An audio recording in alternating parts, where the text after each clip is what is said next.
Ողջունում եմ բոլորին, երեկ Բաքվի վերաքննիչ դատարանում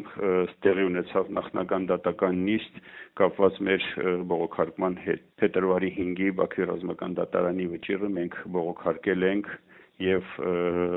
երեկ արդեն այդ դատը սկսեց եւ հունիսի 2-ին նշանակված է առաջին դատական նիստը։ Գիտեք, խաղաղություն եւ դատավարություն շատ յուրահատուկ է, մանավանդ հաշվի առնելով այն հանգամանքը, որ այդ վճիռը եւ ձգձգումներով եւ արհեստական խոչընդոտներով մեզ է փոխանցվել ապրիլի 21-ին եւ զարմանալի չլինի, որ ասեմ մինչեւ հիմա ոչ պաշտպանական կողմը, ոչ մեղադրող կողմը ընդհանրապես չեն ստացել այդ դատավճիռը, դատավճիռի ամբողջական տեքստը, ստացել են միայն քաղվածքը։ Երեկ իմ կողմից անձամբ միջնորդեցի, որպեսզի դատարանը թե պաշտպաններին եւ թե բոլոր պաշտպաններին տրամադրի դատավճռի ամբողջական տարբերակը, ինչպես նաեւ մեղադրականի ամբողջական տարբերակը, բայց դատարանը զարմանալիորեն եւ ինչ որտեղ նաեւ հասկանալիորեն մերժեց իմ առաջարկը, իմ միջնորդությունը։ 2024 թվականի դեկտեմբերի 17-ից մինչև հիմա ունեցող մեր մեղադրական ակտը 2 տարի ձգձգող այս դատական գործընթացի ընթացքում մեղադրական ակտը նույնիսկ չունի պաշտպանական կողմը եւ չի տրամադրում։ Ես որևէ առիթով առիթ կունենամ խոսելու դատապրոցեսի մասին, առիթ կունենամ խոսելու ընդհանուր ընթացքի հանրայնացման մասին։ Այս անգամ ես կարծում եմ բավարարվեմ դրանով, միայն պիտի ասեմ, որ նրանք, ովքեր որ կարողանան ծանոթանալ այն 15 բաժիններին մեղադրական ակտի, արդեն ամբողջապես կարող են պատկերացում ունենալ, թե ինչ է տեղ ունենում եւ ինչ կա, այսինքն այդ արդար, ազատ, բաց դատավարություն ասվածը, որ դա ֆիկցիա է, որտեղ որևէ բան չկա եւ ամբողջապես գրաքննվող, վերահսկողության տակ, հաշվեհարթարի դատավարություն է եւ այդ առումով նաև հանրայնացումն էլ նույն կերպ է տեղի ունենում։ Մեկ մամուլով մոլորեցնելով Ադրբեջանի հասարակությանը, փորձելով մոլորեցնել նաև միջազգային հանրությանը։ Երեկ ես միջնորդեցի նաև 2 հարցով, որպեսզի բաց դատավարություն կազմակերպելու համար on-line հեռարձակում լինի։ Այդ նույնը ես առաջարկել եմ Արարատյանի դատարանում, բայց մերժվել է։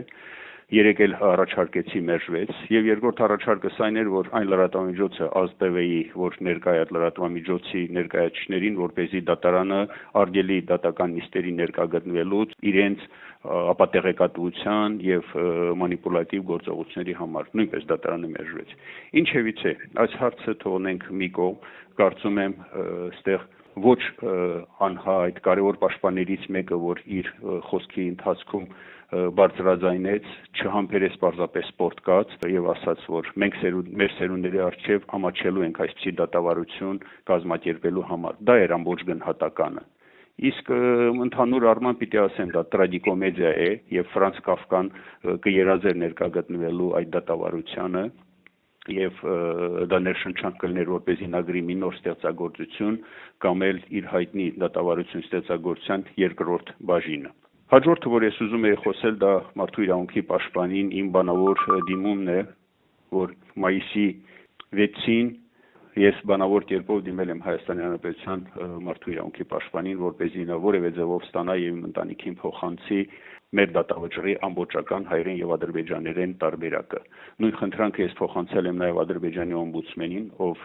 ամսի 5-ին մեր հետ հանդիպման էր եւ ում ես նամակ էի պատրաստել դեռևս մարտի 12-ին, 2 ամիս չէի կարողանում փոխանցել։ Փոխանցեցի այդ նամակը, նաեւ խոստացա, որ մի բան կանի, որպեսզի ադրբեջաներեն տարբերակը իմ ընտանիքին, իմ հարազատներին հասնի, բայց ոչ Հայաստանի պաշտպանից մարդու իրավունքների, ոչ Ադրբեջանի որևէ նորություն, որևէ տեղեկատվություն չկա։ Ես սպասում եմ, ամենայն դեպս եւ իմ ընտանիքը սպասում է։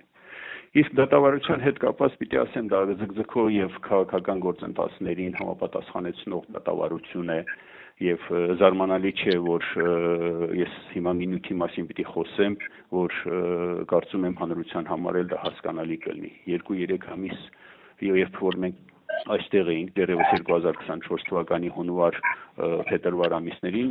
այն անհատները պաշտոնական անձիկ, որ մեր հետ շփվում էին, հարաբերում էին, մեզ հուշում էին, անուղղակիորեն հասկացում էին, որ դուք այստեղ եք այնքան ինչքան ցանկանան Հայաստանի իշխանությունները։ Մենք նախ ուշադրություն չէինք դարձնում, զարմանում էինք, ինչպես կարող այդպես լինել, ինչպես մեր հայրենի իշխանությունները չէին ուզենա, որ մենք վերադառնանք անմիջականորեն,